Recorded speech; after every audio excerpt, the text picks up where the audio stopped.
In an Olympic race, you either win or lose. Coming in fourth is like bringing up the rear. The same is true in the spiritual realm. All of us are either winning or losing eternally, and our relationships with Christ determine where those future ages will be spent. He made claims no other man has ever made, and backed them up with incontrovertible miracles. Stay with us.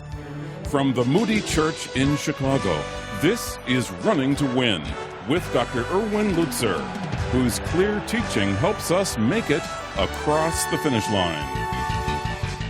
We're in a series on Christ among other gods, showing why Christ is supreme. Today, Dr. Lutzer concludes a message on Christ's extraordinary life, a life that forced people to choose between God and Satan. And my dear friend, I want you to know that whether you are aware of it or not, you personally, as a man, a woman, a teenager, even a child, really do belong to one God or the other. Stephen Neill, in a book about Jesus, said that he once spent an evening with a man who was very close friend of Adolf Hitler. And this man said to Stephen Neill that there was something about Hitler that was magnetic. He had energy. Just like at the Parliament of World Religions, there were people there, they said, who had energy. And I did not dispute the energy, I just disputed the origin of the energy.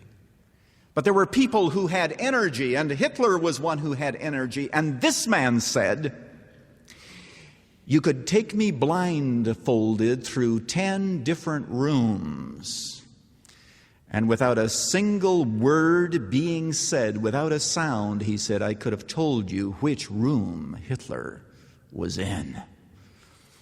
He said that Hitler's presence was such that he said that when you were in his presence, you either had to run and leave politics and forget him, or you had to say to yourself, "This man needs to be killed." And he says the only other option was to sell your soul to him, body, soul, and spirit. There's a man with energy.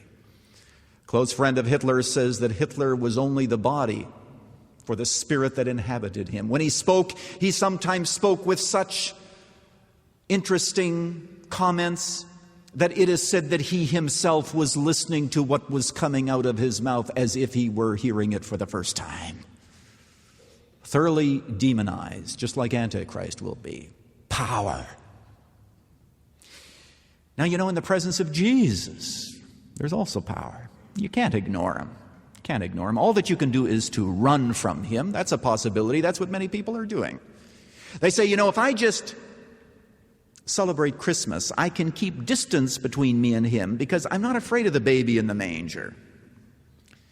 I can just say that it's a lovely story, and I can just get rid of him that way, and I can just run, and I can just pretend that all the other religions of the world are equal. Well, that's one possibility, but what a wrong possibility that is. That means that you cannot stand in his presence.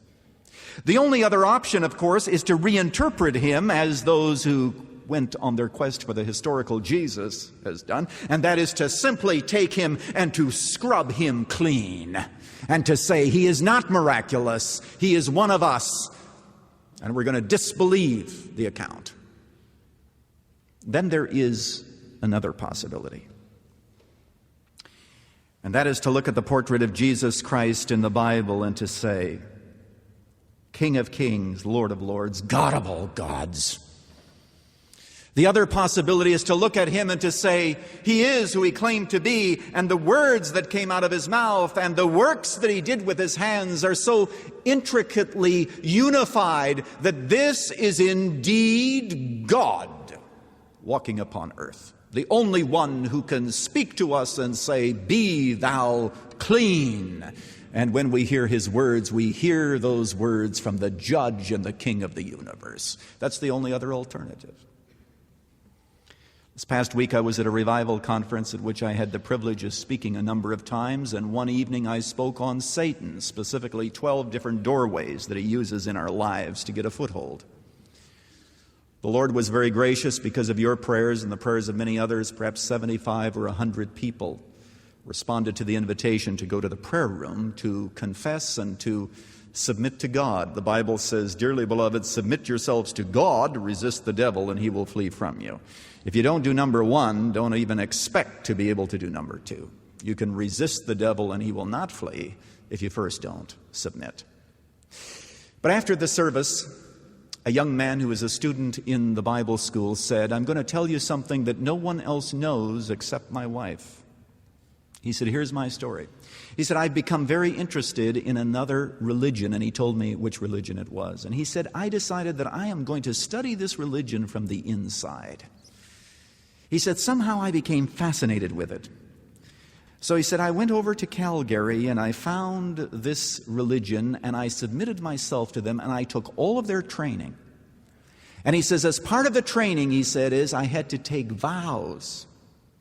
He said, and I went through all those vows. He says, in my heart I knew I was lying. I was saying, "Jesus, you know that really I do love you, but actually, if this is what is necessary for me to get into this religion, I'll take the vows." So he took the vows, and then he was baptized in this religion, which also believes that one should be baptized for the dead.